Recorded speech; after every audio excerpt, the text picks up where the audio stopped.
आप सभी को मेरा प्यार भरा नमस्कार। पेडल अप के इस यूट्यूब चैनल पर आप सभी का स्वागत है। मैं उम्मीद करता हूं कि आपकी तैयारी बढ़िया होगी, बेहतरीन होगी और उसी तैयारी को एक और कदम आगे बढ़ाने के लिए आज का एक और प्रैक्टिस सेशन आपके सामने हम लेकर आए हैं। और ये प्रैक्टिस सेशन कहीं ना कहीं आपकी पिछली सीरीज का पार्ट है, जिसमें अभी तक हम DSSB PRT के 2 पेपरों को एनालाइज कर चुके हैं, जो बेस्ड है आपके टीचिंग मेथडोलॉजी वाले पार्ट पर। और जिस डेट के पेपर को हम एनालाइज कर रहे हैं वो है 6 अक्टूबर 2018 का। अभी तक हम शिफ्ट 1 और शिफ्ट 2 के पेपर को एनालाइज कर चुके हैं। तो अगर आपने वो वीडियोस या प्रैक्टिस सेशन नहीं देखे हैं तो आपको प्लेलिस्ट में इजीली वो मिल जाएंगे। और आज से जिस हम पेपर को एनालाइज करने वाले हैं वो शिफ्ट 3 में आया हुआ पेपर है आपका। ठीक है, डेट आपकी सेम है बट जो शिफ्ट है वो बदल गई है। तो इस पेपर में जितने क्वेश्चन आज हो सकते हैं उनको हम एनालाइज करेंगे, डिस्कस करेंगे और समझेंगे किस तरीके से क्वेश्चन आए हैं और हम कैसे उनसे अपने कॉन्सेप्ट को और बेहतर कर सकते हैं। बिना देरी करे सीधे क्वेश्चनों की ओर बढ़ते हैं। अगर आप इस क्वेश्चन या प्रैक्टिस सेशन की PDF चाहते हैं या अदर इन्फॉर्मेशन चाहते हैं तो आपको इजीली हमारे पेडल अप ऑफिशियल चैनल पर मिल जाएगी। साथ ही साथ अगर आपकी कोई क्वेरी या क्वेश्चन हो तो ग्रुप के माध्यम से आप हम तक पहुंचा सकते हैं। हम उसका आपके क्वेश्चन आने के बाद ही उसका जवाब देंगे। अगला क्वेश्चन की अगर बात करें तो हमारा जो पहला क्वेश्चन है आज की प्रैक्टिस सेशन का, वो कहता है कक्षा में मैस्लो का जो सिद्धांत है वो शिक्षक को आकलन करने में किस तरीके से मदद करेगा, किस प्रकार से मदद करेगा। तो हम सभी जानते हैं, इस क्वेश्चन का आंसर देने से पहले ये जान लेते हैं कि मैस्लो का सिद्धांत क्या है। तो हम सभी जानते हैं मैस्लो ने आवश्यकता का सिद्धांत दिया था। इन्होंने इसको 5 स्तरों में डिवाइड किया था। अब उनके वो 5 स्तर कौन से थे? तो सबसे जो निचला स्तर था वो था शारीरिक स्तर। उसके बाद जो स्तर था वो था सुरक्षा का। सुरक्षा के बाद कहीं ना कहीं आता था आपका सामाजिक का। सामाजिक के बाद आपका सम्मान और सम्मान के बाद आपका आत्मसम्मान, जिसे कहीं ना कहीं आप आत्म साक्षात्कार कहते हैं। ठीक है, सेल्फ रियलाइजेशन कहते हैं। तो ये उनके 5 स्तर थे। सबसे निचला स्तर अगर कोई पूछे तो आप कहेंगे शारीरिक आवश्यकता है, सारी जो आपकी बेसिक नीड है उनको। फिर है आपका सुरक्षा का, फिर है सामाजिक, फिर है आपका सम्मान, फिर है आपकी आत्म साक्षात्कार की आवश्यकता। तो ये 5 स्तरों में मैस्लो का सिद्धांत डिवाइडेड था। पूछा है आकलन में एक शिक्षक इसका किस प्रकार से उपयोग करेगा, क्या भाषा विकास में, संज्ञानात्मक विकास में, आत्मसम्मान में और शारीरिक विकास में।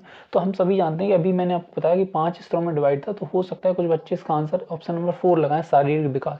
तो केवल उनका मेन मोटिव अपने सिद्धांत को देने का शारीरिक विकास नहीं था, क्योंकि शारीरिक विकास उनका निचला स्तर है, जहाँ से शारीरिक विकास नहीं, शारीरिक आवश्यकताओं की पूर्ति होती है, लेकिन जहाँ वो लेके जाना चाहते हैं वो है आत्मसम्मान। तो शिक्षक बच्चे की इस सिद्धांत की मदद से किस चीज का आकलन करेंगे, वो है आत्मसम्मान का। आई होप ये चीज क्लियर हो गई होगी। अगले क्वेश्चन की बढ़ते हैं कि प्राथमिक सामाजिकरण से आप क्या समझते हैं। सबसे बात करते हैं सामाजिकरण के अलग अलग स्तर हैं। अलग अलग स्तरों में बच्चा जो है समाज के से कहीं ना कहीं कनेक्टिविटी बैठा पाता है और कई सारी चीजें सीखता है। तो प्राथमिक सामाजिकरण जो आता है वो कहीं ना कहीं बच्चे अपने परिवार के जो सदस्य हैं, जैसे माता पिता हो गए, दादा दादी हो गए, नाना नानी हो गए, इनके से कोऑर्डिनेशन के माध्यम से कनेक्ट होकर चीज़ों को सीखता है। तो जो प्राथमिक सामाजिकरण में चीज़ें क्या आएंगी, जो कहीं ना कहीं वो अपने नियर बाई लोगों से जो सीखे। तो ऑप्शन पढ़ते हैं कि उस प्रक्रिया को संदर्भित करता है जिसके द्वारा पुरुष समूह में शामिल होने की उम्मीद की जा सकती है। तो अभी से बच्चा है वो पुरुष समूह या महिला समूह इस तरीके की चीज़ों में डिवाइडेशन क्यों करेगा? अपने जीवन के प्राथमिक और शुरुआती वर्षों में जो शिशु है सामाजिकरण को संदर्भित करता है। हाँ, ये बात हो सकती है, क्योंकि जो प्राथमिक सामाजिकरण है उसमें जो बच्चा है वो प्राथमिक स्तर या शुरुआत के ही वर्षों में समाज से घुलने मिलने की प्रक्रिया में कहीं ना कहीं कार्यरत हो जाता है। ठीक है, अगला क्वेश्चन कहता है कि उस प्रक्रिया को संदर्भित करता है जिसके माध्यम से एक बढ़ता हुआ बच्चा अपने साथियों में सामाजिक आचरण। तो ये साथियों की बात कह दी गई है, तो ये प्राथमिक में ना आकर एक द्वितीयक में आएगा आपका। पूर्व व्यवहार स्वरूप को हटाने और किसी के जीवन में परिवर्तन लाने। तो इतना मेजर चेंज आपको प्राथमिक स्तर पर नहीं देखने को मिलेगा कि अपने एक व्यवहार को हटाकर दूसरे व्यवहार को वो अपनाए, क्योंकि जो प्राथमिक जो शुरुआती जो बच्चा है उसमें जो प्राथमिक व्यवहार या पूर्व व्यवहार है वो भी अभी विकसित होने की स्टेज में है, तो वो हटाने का काम क्यों करेगा? तो इसका सही आंसर बनेगा वो है ऑप्शन नंबर 2। आई होप इस बात से आपको प्राथमिक सामाजिकरण की अवधारणा जो है वो समझ में आ गई होगी। अगला क्वेश्चन देखते हैं कि आपको वो 2 बुनियादी संस्कृति के स्वरूप बताने जिनको इनमें संस्कृति को बांटा गया है। यानी आपको सीधी से बताना है कि संस्कृति को किन 2 बुनियादी स्वरूप में बांटा गया है, कि सकारात्मक और नकारात्मक संस्कृति है, सत्य और असत्य संस्कृति है, संकीर्ण और व्यापक है, या अच्छी और बुरी है। तो मेनली हम बात करें अगर संस्कृति की, संस्कृति क्या है? हम जो भी अपने आसपास से चीज़ों को सीखते हैं, जो भी आदतें हम ग्रहण करते हैं, उन्हें हम संस्कृति का रूप देते हैं। और संस्कृति को मेनली 2 हिस्सों में बांटा गया है, या कह सकते हैं उसके 2 बुनियादी स्वरूप हैं। एक तो आपका सकारात्मक और एक नकारात्मक। हो सकता है कुछ बच्चे इसका अच्छी और बुरी संस्कृति के रूप में दें, क्योंकि वो ये तर्क दे सकते हैं कि ये कहीं ना कहीं सकारात्मक और नकारात्मक का ही प्रकार है। लेकिन मेनली अगर बात करें किताबी भाषा की, कि जिस रूप में लिखा गया है वो है आपका सकारात्मक और नकारात्मक। सकारात्मक वो जो कहीं ना कहीं आपके ऐसी आदतें जो आपके व्यक्तित्व को बढ़ाने का काम करें, जो उसमें कहीं ना कहीं एक तरीके से कहते हैं चार चांद लगा दें। नकारात्मक ऐसी आदतें, ये हैं दोनों आदतें, ये आपको ध्यान रखनी है, जो हमने संस्कृति से सीखी है। और नकारात्मक आदतें वो आदतें हैं जो कहीं ना कहीं हमारे व्यक्तित्व के विकास को एक अलग डायरेक्शन में लेके जाएं, जो कहीं ना कहीं अवनति की ओर लेकर जाए। तो आई होप ये चीज क्लियर हो गई होगी। तो बुनियादी जो स्वरूप है संस्कृति के वो दो हैं। अगला क्वेश्चन कहता है कि प्रारंभिक बाल्यावस्था के लक्षण।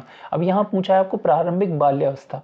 तो यहाँ अगर इसी क्वेश्चन से एक और क्वेश्चन मैं आपसे पूछूं कि प्रारंभिक बाल्यावस्था की क्या आयु सीमा है, क्या टाइम पीरियड है, तो ये आप हमें कमेंट बॉक्स के जरिए जरूर बताएं, कि आपको पता चले कि कितना आप अपना रिवाइज कर रहे हैं। तो इसके लक्षण क्या होते हैं? हम उम्र के साथ मिलना सीखता है, अत्यधिक रोना है, अलगाव, ऊब और सामाजिक विरोध की इच्छा होती है, जिद, हट, अवज्ञा और नकारात्मक या शत्रुता जैसी भावना होती है।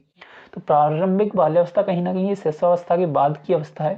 और शैशवावस्था में बच्चा क्या है, अपनी बेसिक क्रियाएं करता है, प्रतिवर्ती क्रियाओं के माध्यम से आगे बढ़ता है। तो अगर बात करें हम उम्र के साथ मिलना, ये आपकी आगे की अवस्था है, इसे हम उत्तरा बाल्यावस्था कह सकते हैं। अत्यधिक रोना ये कहीं ना कहीं आपकी शैशवावस्था का लक्षण है।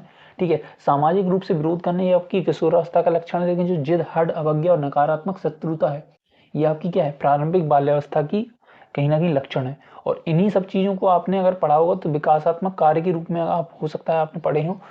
ठीक है, तो ये चीजें इससे रिलेटेड हैं। तो मैंने आपसे यहाँ ये क्वेश्चन ऐसा होमवर्क ये पूछा है कि प्रारंभिक बाल्यावस्था का क्या टाइम पीरियड है। तो इसे आप कमेंट बॉक्स में मैंने नीचे लिख के जरूर देंगे। ठीक है, हम उम्मीद करते हैं ताकि जैसे आपकी चीजें और रिवाइज हो। अब आपको ये बताना है कि आर्थिक सामाजिकरण क्या होता है। तो आर्थिक सामाजिकरण, देखो आर्थिक पक्ष आप सभी जानते हैं, आर्थिक जो चीज है वो कहीं ना कहीं पैसे से संबंधित। सामाजिकरण के बारे में हम जान चुके हैं कि अपने आसपास के माहौल से जो चीजें सीखी जा सकती हैं। ठीक है, उसकी संस्कृति हो गई, भाषा हो गई, इनके जरिए जो चीजें सीखते हैं, जो कोऑर्डिनेशन या कॉन्टैक्ट बैठाते हैं, उसे सामाजिकरण का हम नाम देते हैं। अब आपको ये बताना है कि आर्थिक सामाजिकरण से आप क्या समझते हैं। यह एक विशेष समूह के द्वारा साझा विश्वास, मूल्य और व्यवहार की विशेष वस्तु है। तो इसमें दिया गया है कि विशेष समूह के द्वारा, आगे और देखते हैं, यह मनुष्यों को न केवल वर्तमान में बल्कि कहीं ना कहीं उन्हें पूर्व जेनेटिक तत्व से भविष्य की पीढ़ियों तक संस्कृति का संचारित करने की एक परिघटना के तौर पे। तो ऐसा कुछ आर्थिक सामाजिकरण में नहीं कहा गया है कि पिछली जो जनरेशन आई है उससे जो हमने चीजें सीखी हैं, संस्कृति अपनाई, उनको आगे वाली जनरेशन में ट्रांसफर करना आर्थिक सामाजिकरण का उदाहरण। ये सामाजिकरण आप इसे कह सकते हैं, लेकिन आर्थिक सामाजिकरण हम इसे नहीं कहेंगे। अगला है कि वह प्रक्रिया है जिसके माध्यम से कहीं ना कहीं विभिन्न पृष्ठभूमि के लोग समाज को एक नई प्रवेशकर्ता को अलग अलग प्रतिक्रियाएं देते हैं। मतलब अलग अलग पृष्ठभूमि से आए हुए लोग समाज को एक अपनी नए विचारधारा देते हैं और कहीं ना कहीं उसे विकसित करने का काम करते हैं। और इसमें जो चीज शामिल है वो आर्थिक चिंतन है, जिससे कहीं ना कहीं विभिन्न विभिन्न व्यवहारों की मदद से एक समाज की उन्नति हमें देखने को मिलती है। तो ये भी हमारा आंसर बन सकता है, क्योंकि इसमें जो चीजें दी गई हैं वो आर्थिक पक्ष से जुड़ी हुई चीजें हैं। और इसमें जो विशेष समूह बोला है ये आपको नहीं क्लियर करा गया कि किस समूह की बात कर रहे हैं। हो सकता है वो समूह आपका आर्थिक पक्ष से जुड़ा हो सकता है उससे जुड़ा ना हो, इसलिए ये डाउट वाला आंसर हमारा बनेगा नहीं। ठीक है, जो फोर्थ वाला है वह कहता है कि यह वर्णन करता है कैसे हमारी अवधारणाएं हमारी अनुभूति से प्रभावित होती हैं और दूसरों से हमें कैसे प्रतिक्रिया दी जाती है। तो इसमें अवधारणाओं की केवल बात करी गई, इसमें आर्थिक पक्ष का कोई जिक्र नहीं है, इसलिए ये भी कट जाएगा। तो हमारा जो सही आंसर बनेगा वो है ऑप्शन नंबर थर्ड। ठीक है, तो यहाँ मैं क्लियर कट अगर टिक लगाऊं तो option number third is the right answer of this question.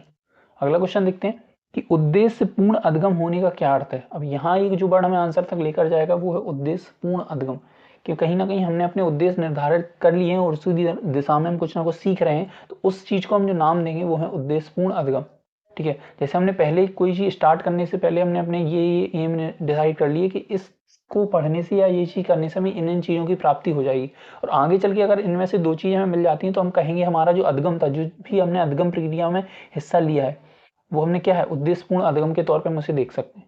क्या पर्यावरण में वस्तुओं और व्यक्तियों द्वारा संशोधन और पुनः निर्माण के माध्यम से सीखना, या फिर कोई व्यक्ति अपने उद्देश्यों से अवगत होता है। तो यहाँ देखिए इसमें लिखा है व्यक्ति जो है अपने उद्देश्यों से क्या है अवगत है, फिर उसके बाद चीजों को गतिविधियों को सीखने की प्रयास करता है, उसमें संलग्न होता है, उसको महसूस करता है। केवल वो शारीरिक मानसिक विकास है तो ऐसा नहीं है उद्देश्यपूर्ण अधगम केवल आपका शारीरिक मानसिक विकास हो। समूह गतिविधियों से जानबूझ या अनजाने में किसी व्यक्ति का मस्तिष्क प्रभावित होता है। प्रभावित होना केवल हम कह नहीं सकते वो उद्देश्यपूर्ण अधगम है। तो मेनली उद्देश्यपूर्ण जो अधगम होगा वो आपका ऑप्शन नंबर सेकंड वाला होगा, आप इस बात को समझ गए होंगे। लेकिन बात करते हैं कि इस पहले वाले ऑप्शन में जो वर्ड दिया है पुनः निर्माण के माध्यम से अधगम करना, तो ये किस चीज में आएगा? तो ये चीज आपकी जिस अधगम में आएगी उसे हम बोलते हैं रचनात्मक अधगम। तो ये बात भी ध्यान रखनी है आपको। और अगर बात करें कि हम समूह के साथ गतिविधियों से कहीं ना कहीं प्रभावित होते हैं, तो इसे हम सामाजिक अधगम का नाम दे सकते हैं। तो ये कुछ और चीजें हैं जो आपको समझनी है। अगला क्वेश्चन देखते हैं कि मनोचिकित्सक डोमेन या साइकेट्री डोमेन से आप क्या समझते हैं? क्या मानसिक कौशल है, शारीरिक कौशल है, भावनात्मक कौशल है, या फिर मानसिक और शारीरिक दोनों कौशल है? तो बात करें मनोचिकित्सक डोमेन की, तो इसको सबसे पहले जानने के लिए हमें ये जानना होगा, आपने एक वर्ड सुना होगा मनोविज्ञान, साइकोलॉजी। ठीक है, साइकोलॉजी में हम अलग अलग पक्षों के बारे में अध्ययन करते हैं, लेकिन जो साइकोलॉजी के को कितने प्रकारों में या कितने पार्ट्स में या किन किन हिस्सों के बारे में अगर हम कहें कि अध्ययन करते हैं, तो उनके 5 हिस्से हैं। इस बात को आपको देखना है। तो उन 5 हिस्सों में जो चीज़ें आती हैं वो है आपका एक तो जैविक या बायोलॉजिकल हम जिसे कह सकते हैं, दूसरा आपका है कॉग्निटिव जिसे हम कहीं ना कहीं संज्ञानात्मक कहते हैं, तीसरा जो होगा आपका डेवलपमेंटल या विकासात्मक डोमेन कह सकते हैं आप उसको, और जो चौथा होगा वो आपका सोशल होगा, सामाजिक डोमेन होगा, और वो जो पांचवा होगा वो इंडिविजुअल या आप कह सकते हैं उसे व्यक्तिगत आपका पक्ष होगा। तो इन 5 पक्षों का जो हम जहां हम अध्ययन करते हैं उसे हम कहते हैं साइकोलॉजी। तो मनोचिकित्सक की अगर बात करें तो यहाँ मानसिक के साथ साथ आपके शारीरिक पक्ष का भी अध्ययन करेंगे। इन दोनों को मिला के जिस डोमेन में हम इनका अध्ययन करेंगे उसे साइकेट्री डोमेन कहेंगे। तो इसका जो आंसर होगा वो होगा 4th वाला। आई होप ये 5 डोमेन आपको समझ में आ गए होंगे। इनको मैं रिपीट कर दे रहा हूँ कि मनोविज्ञान या साइकोलॉजी में जिन 5 पक्षों का हम अध्ययन करते हैं उनमें एक आपका जैविक है, दूसरा आपका संज्ञानात्मक है, तीसरा आपका विकासात्मक है, चौथा आपका सामाजिक है, और पांचवा आपका व्यक्तिगत है। ठीक है, व्यक्तित्व का, जैसे आप बिहेवियर या खुद के बिहेवियर को पढ़ना, खुद के व्यक्तित्व को जानने के ऊपर आप उस बात को कह सकते हैं।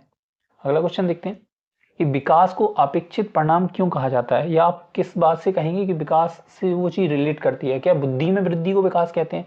परिपक्वता और अनुभव में जो वृद्धि या विकास देखने को मिलता है उसे विकास कहेंगे? या क्षमता में सुधार हो रहा है उसे विकास कहेंगे? या ऊंचाई या इंच बढ़ रहा है उसे आप विकास कहेंगे? तो ऊंचाई या इंच जोड़ना ये कहीं ना कहीं वृद्धि है, और केवल वृद्धि ही आपका विकास नहीं है, तो ये आपका कट जाएगा। ठीक है, बुद्धि में वृद्धि केवल और केवल आप विकास नहीं कहेंगे। क्षमताओं में सुधार और अनुभव और परिपक्वता, ये इन दो में से आप कंफ्यूज हो सकते हैं, लेकिन अगर बात करें विकास की तो इसमें 2 चीजें शामिल होती हैं, एक तो आपकी वृद्धि और दूसरी आपकी कहीं ना कहीं चीजों में सुधार होना, आपकी क्षमताओं में सुधार होना।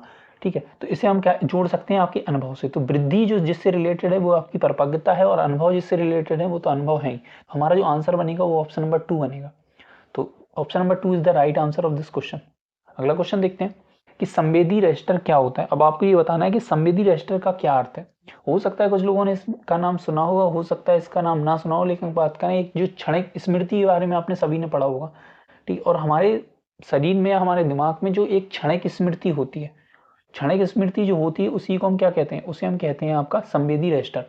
ठीक है, अब इस वर्ड से हो सकता है आप कुछ चीजें समझ गए होंगे। क्षणिक मतलब इसका मैं समझा देता हूँ, जो चीजें आपको, जैसे कोई चीज देखने से कोई इंसिडेंट आपके सामने होता है और उससे जुड़ी हुई यादें, अनुभव आपकी स्मृति में अगर बैठे हैं और वो 1-2 मिनट के लिए आपके स्मृति में आते हैं, तो उन्हें हम कहेंगे क्षणिक स्मृति या संवेदी रजिस्टर। तो इस हिसाब से आप अपना ऑप्शन देख लीजिएगा। 20 सेकंड के लिए या 1 मिनट के लिए जो जानकारी आती है उसे स्मृति नहीं कहेंगे, स्मृति जानकारी बिल्कुल नहीं है, ये भी कटेगा आपका। 1 या 2 मिनट के लिए जो जानकारी हमें स्मृति रूप में आए वही क्या है? आपकी संवेदी रजिस्टर है। आई होप ये चीज आप समझ गए होंगे। अब जरा स्मृति के बारे में जान लेते हैं। स्मृति के और भी प्रकार होते हैं, उनके बारे में भी जानना इंपॉर्टेंट है। तो स्मृति के मेनली अभी 3 इस प्रकारों के बारे में जानेंगे। एक प्रासंगिक स्मृति होती है, ठीक है, एक आपकी होती है शब्दार्थ या वैज्ञानिक स्मृति, और जो अगली है वो प्रक्रियात्मक स्मृति कह सकते हैं आप उसे मेनली। तो इन स्मृति के बारे में क्या है, इनके बारे में भी जानना इंपॉर्टेंट है। अगर हम बात करें कि प्रारंभिक या प्रासंगिक स्मृति को क्या कहते हैं, तो एपिसोडिक, इसे एपिसोडिक कह सकते हैं, इसे सीमेटिक कह सकते हैं जो शब्दार्थ वाली है, अगली वाली है प्रोसीजरल। तो ये 3 प्रकार की स्मृति के बारे में हमें जानना इंपॉर्टेंट है। अब ये स्मृति अपने आप में क्या कहती है वो भी जान लीजिए। जो प्रासंगिक आपकी स्मृति है उसमें क्या होता है, कहीं ना कहीं जो घटना घटित हुई और उसी समय आपकी अगर मेमोरी में चली गई, सपोज करिए आज आप पढ़ रहे हैं तो ये सारी चीजें आपकी स्मृति में जा रही हैं, इस स्मृति का जो नाम होगा वो प्रासंगिक स्मृति होगा, कि उसी इवेंट पे जो भी चीज घटित हो रही है वो आपकी स्मृति में जा रही है। ठीक है, अब जानते हैं प्रक्रियात्मक स्मृति क्या कहते हैं, कि कहीं ना कहीं आपने कोई चीज, कोई कौशल को सीखा और उसकी स्मृति आपके दिमाग में चली गई, उसे आप प्रक्रियात्मक स्मृति कहेंगे। प्रोसीजरल स्मृति कहेंगे, जैसे बच्चे ने अगर साइकिल चलाना सीखा है तो साइकिल चलाने की जितनी भी प्रक्रिया हैं वो उसके दिमाग में जा रही हैं, वो स्किल वो सीख रहा है, तो उसे कहेंगे प्रक्रियात्मक स्मृति। शब्दार्थ स्मृति क्या होती है, कहीं ना कहीं चीजों को डिकोड करके सीखते हैं। जैसे आपने कोई चीज़ याद करी, ट्रिक के माध्यम से उसे सीख लिया, तो उसे कहेंगे शब्दार्थ स्मृति। आई होप ये स्मृति के टाइप आपको समझ में आ गए होंगे। और जो हमारा पिछला था कि संवेदी रजिस्टर क्या होती है, तो वो क्षणिक स्मृति होती है, जो स्मृति हमारे दिमाग में 1-2 मिनट के लिए आती है। अगला क्वेश्चन देखते हैं कि अधगम के 3 क्षेत्र कौन से हैं। तो ये अभी तक जितनी भी दोनों शिफ्टों के एग्जाम हुए हैं, उस शिफ्ट में घुमा घुमा के ये क्वेश्चन कई तरीके से पूछा गया है। आई होप इसका कॉन्सेप्ट आपको क्लियर हो गया होगा। जो अधगम के 3 क्षेत्र हैं, उसमें संज्ञानात्मक, भावनात्मक और मनोगत्यात्मक है। तो हमारा जो आंसर होगा वो होगा ऑप्शन नंबर 1। अब आपके लिए क्वेश्चन ये है कि अधगम के जो 3 क्षेत्र हैं किसके द्वारा दिए गए। ठीक है, ये आपके लिए मैं एज अ होमवर्क क्वेश्चन देता हूँ, इसका आंसर आप जरूर दीजिएगा मैं, ताकि पता लगता रहे कि आप अपनी तरफ से कितनी मेहनत कर रहे हैं। अगर बात करें अगले क्वेश्चन की, दैहिक जरूरत जिसे बॉडीली नीड कहते हैं, यहाँ एक वर्ड है नीड, जिसे हम बॉडीली नीड कहते हैं, उससे क्या तात्पर्य है। ठीक है, क्या वो प्यार संपत्ति के बारे में, प्रभावी शिक्षा के बारे में, अच्छे दोस्तों के बारे में, या खाने पीने या स्वच्छ जल हवा से। तो हम सभी जानते हैं बॉडीली जो नीड्स होती हैं वो हमारे अच्छे भोजन, साफ सुथरी हवा और सोने से या आवास से संबंधित है। अब ये जो दैहिक नीड है वो कहीं ना कहीं, अभी आपने क्वेश्चन नंबर 1 में पढ़ा था कि मैस्लो से सिद्धांत से कनेक्टेड करती हैं। इसके 5 स्तर हैं, उस पर सबसे जो नीचे का स्तर है शारीरिक जरूरत या शारीरिक सुरक्षा का स्तर या शारीरिक आवश्यकता का स्तर। तो उसी से कहीं ना कहीं रोटी कपड़ा मकान से जुड़ी हुई चीज है। तो ये बॉडीली नीड्स क्या होंगी, अच्छा खाना, अच्छा रहना और अच्छी हवा में सांस लेना। अगला क्वेश्चन देखते हैं कि सिगमंड फ्राइड ने सामाजिकरण के बारे में किस रूप से व्याख्या की, आपको वो बताना है। क्या उन्होंने स्वयं के बारे में बात करी है कि जो स्वयं होता है वो किसी व्यक्ति की सामाजिक अनुभव और व्यक्तिगत पहचान का प्राथमिक कारक है, या उन्होंने आत्मदर्पण के बारे में बात करी है, या फिर उन्होंने ये कहा है कि कहीं ना कहीं जो लोग संस्कृति और मूल्य सीखते हैं वो उन्हीं के आसपास की चीज़ों से, वो परम अहम से कनेक्ट करके सीखते हैं, सुपर ईगो आप जैसे नाम देते हैं, या मानव जो विकास है वो जैविक परिपक्वता और सामाजिक अनुभव दोनों में वृद्धि का परिणाम है। बात करें सिगमंड फ्राइड की, तो कहीं ना कहीं इन्होंने सामाजिकरण के बारे में कई बातें हमें बताई। और सामाजिकरण क्या होता है इस बारे में मैं पहले ही आपको बता चुका हूँ कि एक अगर व्यक्ति है वो अपने आसपास के एनवायरनमेंट पे कई तरह की मूल्य हैं, व्यवहार करने का तरीका है, कई प्रकार की संस्कृति जो सीखता है, उसी हम क्या नाम देते हैं, उसे हम नाम देते हैं सामाजिकरण का। ठीक है, अब बात करेंगे सिगमंड फ्राइड की। सिगमंड फ्राइड ने 3 चीजों के बारे में बहुत जोर करके बताया। उनमें से आपका एक इद्म है, ठीक है, इद्म के बाद एक आपका अहम है और एक आपका परम अहम है। इन चीज़ों के बारे में जानना बहुत जरूरी है, जिनके बारे में सिगमंड फ्राइड ने बात करी है। तो इद्म जो है वो बच्चे में जन्मजात होता है, ये इनका कहना था कि बच्चे में जो चीज़ें जन्मजात होती हैं, जो एग्रेसिवनेस उसके अंदर होती है, वो सारी चीज़ों को जो नवजात शिशु के अंदर पहले से ही देखने को मिलती हैं, उन्हें इन्होंने क्या कहा, इद्म कहा। तो हम कह सकते हैं जो इद्म है वो अचेतन रूप से जो क्रियाएं बच्चे के अंदर होती हैं, भावनाएं बच्चे के अंदर होती हैं, वो इद्म का रूप लेती हैं। आगे चल के जब कहीं ना कहीं बच्चा अचेतन से चेतन में चीजें लाने लगता है, उसको सोच समझ के रिएक्ट करने लगता है कि कहाँ वो चीजें करनी चाहिए, कहाँ वो नहीं करनी चाहिए, लेकिन प्रवृत्ति उसकी इद्म जैसी ही होती है, तो उसे आप अहम कहेंगे। लेकिन परम अहम में क्या होता है, बच्चा ये जानने लगेगा ये करना सही भी है या नहीं, भले ही उसका मन कर रहा है लेकिन वो जानता है कि ये सही नहीं है तो वो नहीं करेगा, इसे आप परम अहम की कंडीशन कहेंगे। इस एक्सप्लेनेशन से आप समझ गए होंगे जो सामाजिकरण की व्याख्या है सिगमंड फ्राइड के अनुसार, वो ऑप्शन नंबर 3 में सही बैठेगी। लेकिन अगर हम बात करें बाकी की, कि जैसे मतलब आपका आत्म दर्पण का सिद्धांत किसके द्वारा दिया गया, तो चार्ल्स कुली नाम के एक व्यक्ति रहे हैं, आप कह सकते हैं मनोवैज्ञानिक रहे हैं। तो उनके द्वारा जो सिद्धांत दिया गया था, उसे उसमें जो शब्द का यूज किया गया था वो आत्मदर्पण का था। ऐसे ही कहीं ना कहीं एक समाजशास्त्री और मनोवैज्ञानिक थे मीड करके, जॉर्ज मीड करके, तो उन्होंने आई और मी का कॉन्सेप्ट दिया था। तो ये 2 बातें और भी आपको जान के रखनी है, कई बार हो सकता है अगली बार इस तरीके से क्वेश्चन आपको पूछ में आए कि उनके अनुसार सामाजिकरण क्या है। अगला क्वेश्चन है कि निम्नलिखित में से कौन सा दीर्घकालिक सामाजिक बंधन, तो इसमें बोला गया है सामाजिक बंधन है वो भी क्या है, दीर्घकालिक है। तो सामाजिक सदस्य या बाल संबंध आपके क्या दीर्घकालिक होते हैं, सामाजिक समूह संबंध दीर्घकालिक होते हैं, मित्र बाल संबंध दीर्घकालिक होते हैं, अभिभावक और बालक के मतलब माता पिता और बच्चे के संबंध दीर्घकालिक होते हैं। तो ये किसी कॉन्सेप्ट से रिलेटेड नहीं है, यह हमारा कॉमन सेंस बेस्ड क्वेश्चन है कि जो माता पिता और बच्चे के संबंध हो गए वो कहीं ना कहीं दीर्घकालिक सामाजिक बंधन के तौर पर हम देख सकते हैं। अगला क्वेश्चन देखते हैं कि आपको ये नीचे प्रश्न दिए गए हैं, आपको बताना है ये जो आपको नीचे उदाहरण या श्रेणी दी गई है वो किससे संबंधित है। कि एक कर्मचारी है, अवकाश समय की गणना करता है, उसे गणना करने के लिए किसका उपयोग करता है, मैनुअल का उपयोग करता है। और जो लिखित परीक्षा की विश्वसनीयता या मूल्यांकन को जांचना है, उसके लिए आप क्या लागू करते हैं, एक नियम या आंकड़े का नियम लागू करते हैं। तो इसमें जो चीज कर रहे हैं वो आप अप्लाई कर रहे हैं, ये बात आप समझ रहे होंगे ऊपर के दोनों स्टेटमेंट पढ़ के। और अप्लाई हम किस में करेंगे, एप्लीकेशन में करते हैं। तो यहाँ जो आंसर बनेगा अनुप्रयोग बनेगा। ठीक है, यहाँ गठन की बात नहीं हो रही है, स्मरण की और मूल्यांकन की बात नहीं हो रही है, लेकिन हो सकता है आपको मूल्यांकन के ये दो, आकलन करना, गणना करना या मूल्यांकन करना से हो सकता है आपका आंसर यहाँ बदल के मूल्यांकन हो जाए, लेकिन मेनली मूल्यांकन भी कर रहे हैं हम आंकड़ों का प्रयोग करके या उनको लागू करके, तो यहाँ एप्लीकेशन कर रहे हैं, ना कि आपका इवैल्यूएशन कर रहे हैं। ये बात ध्यान रखनी होगी, इनमें अंतर आपको समझना होगा। अगला क्वेश्चन देखते हैं कि वह कौन सा तंत्र है जिसके द्वारा सभी बच्चे आकलन और समायोजन के बीच संतुलन बनाने की कोशिश करते हैं। तो जब भी मैंने आपको इससे रिलेटेड या जीन पियाजे से संबंधित क्वेश्चन की प्रैक्टिस कराई है, तो मैंने बताया कि जीन पियाजे के द्वारा कुछ चुनिंदा वर्ड बोले गए, उनमें से एक आपका स्कीमा है, दूसरा आपका एसिमिलेशन है, तीसरा आपका एकोमोडेशन है, चौथा आपका इक्विलिब्रियम है। तो ये कुछ शब्द हैं जो जीन पियाजे के द्वारा उपयोग में लाए गए अपने सिद्धांत को समझाने के लिए। जो जानकारी हम अपने दिमाग में फीड करते हैं उसे स्कीमा बोलते हैं। उस स्कीमा में बिना परिवर्तन किए अगर हम नई जानकारी जोड़ लेंगे उसे एसिमिलेशन कहेंगे। अगर इसी स्कीमा में हम परिवर्तन करके नई जानकारी जोड़ें तो उसे अकोमोडेशन कहेंगे। इक्विलिब्रियम क्या होता है, जब हम कोई जानकारी जोड़ है हमारे पास और नई जानकारी जब हमें मिलती है तो हम क्या हो कंफ्यूज हो जाते हैं। उस कंफ्यूजन के दूर करने के लिए हम उसमें बदलाव जब करते हैं, चेंजेस लाते हैं और संतुलन की स्थिति में पहुंच जाते हैं जहां हमारे दिमाग में कोई भी कंफ्यूजन नहीं होती है, तो उस अवस्था को हम इक्विलिब्रियम कहते हैं। और डिसइक्विलिब्रियम से इक्विलिब्रियम में जाने के प्रोसेस को हम इक्विलिब्रेशन कहते हैं।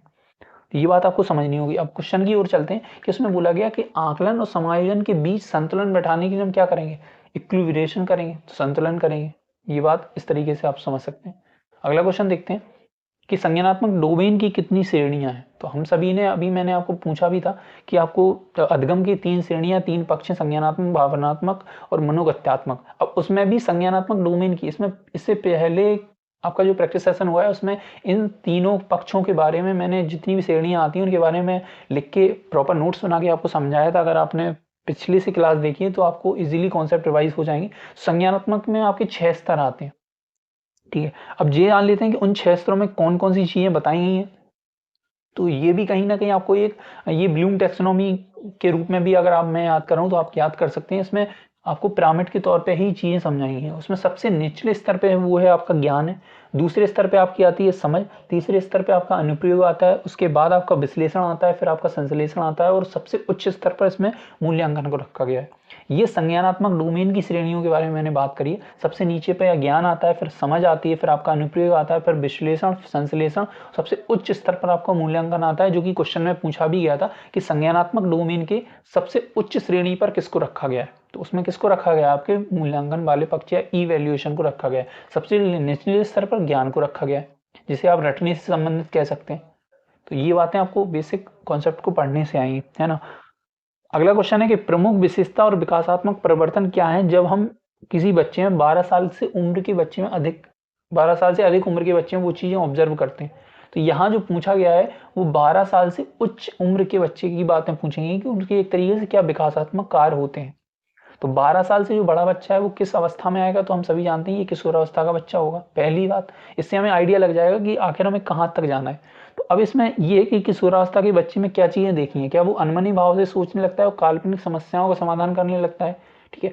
आसपास खुद और बस्तियों से अलग होने और समझना शुरू कर देता है प्रतीकात्मक रूप से, कॉन्क्रीट वे में, तो ये कहीं ना कहीं उससे निचली अवस्था है, तो ये होगा नहीं। मूर्त रूप से भी आपकी कहीं ना कहीं निचली अवस्था के बारे में बात हो रही है तो वो भी नहीं होगा। लेकिन बच्चे अपने आसपास खुद और वस्तुओं से अलग होने के रूप में समझना शुरू करते हैं, उनसे कहीं ना कहीं डिटैच होते हैं। तो ऐसी कोई किशोरावस्था की बात नहीं है बच्चे चीजों से डिटैच हों, अलग हों। लेकिन जो बच्चे हैं किशोरावस्था के वो कहीं ना कहीं काल्पनिक समस्याओं को भी सुलझाने की प्रयास करते हैं। क्यों? क्योंकि उनमें कहीं ना कहीं अमूर्त चिंतन विकसित हो जाए, उनमें लॉजिकल थिंकिंग आ जाती है। तो जो आंसर होगा वो होगा आपका ऑप्शन नंबर 1। आई होप कि आपने विकासात्मक कार्य जो पिछली कक्षाओं में क्वेश्चनों के माध्यम से हमने आपको रिवाइज कराए वो आपने किए होंगे। अगला क्वेश्चन वही है कि सामाजिकरण क्या होता है। तो इस बारे में मैं बहुत सारी चीजें आपको डिस्कस कर चुका हूँ कि सामाजिकरण क्या है। हमने अपने आसपास से जो भी संस्कृति, मूल भाषा या इन चीजों को हम ग्रहण करते हैं तो उस पूरी प्रक्रिया को हम क्या नाम देते हैं, उसे हम सामाजिकरण का नाम देते हैं। तो इसमें क्या है, अंतःक्रिया की प्रक्रिया संदर्भित करती है जिसके माध्यम से कोई भी व्यक्ति समाज की आदतों, मूल्यों और विश्वासों को सीखता है। तो यही इसका आंसर होगा कि इन सारी चीजों को जब हम अपने आसपास से बच्चा पैदा होने के बाद सीखेगा उसे क्या नाम देंगे, सामाजिकरण देंगे। बाकी ऑप्शन आप पढ़ सकते हैं, उसका जो सही आंसर, सबसे सूटेबल आंसर बनेगा वो ऑप्शन नंबर 1। अगला क्वेश्चन क्या है कि मूर्त संक्रियात्मक अवस्था किस उम्र है? तो ये क्वेश्चन एज अ होमवर्क मैं आपको देता हूँ, क्योंकि ये प्याजे की तीसरी अवस्था के बारे में मैं आपको याद दिला दूं। और इसके साथ ही आप चाहें तो कमेंट बॉक्स में प्याजे की संवेदीगामक अवस्था, पहली अवस्था, दूसरी अवस्था प्री ऑपरेशनल, तीसरी मूर्त संक्रियात्मक और चौथी फॉर्मल अमूर्त संक्रियात्मक अवस्थाओं की उम्र क्रम वाइज लगाकर में लिख के भेज सकते हैं, जिससे आपकी चीजें रिवाइज हो जाए। ठीक है, और इन सारे के उत्तर आपको इसी ऑप्शंस में मिल जाएंगे, ये मैं आपको बताना चाहता हूँ। अगला क्वेश्चन देखते हैं कि 6 से 8 मतलब 6 से 8 वर्ष की आयु में जो बच्चा होता है वो किस तरीके से सीखता है? क्या इंद्रियों के माध्यम से सीखता है? तो इंद्रियों के माध्यम से जो बच्चा सीखेगा वो क्या होगा? शैशवावस्था का होगा।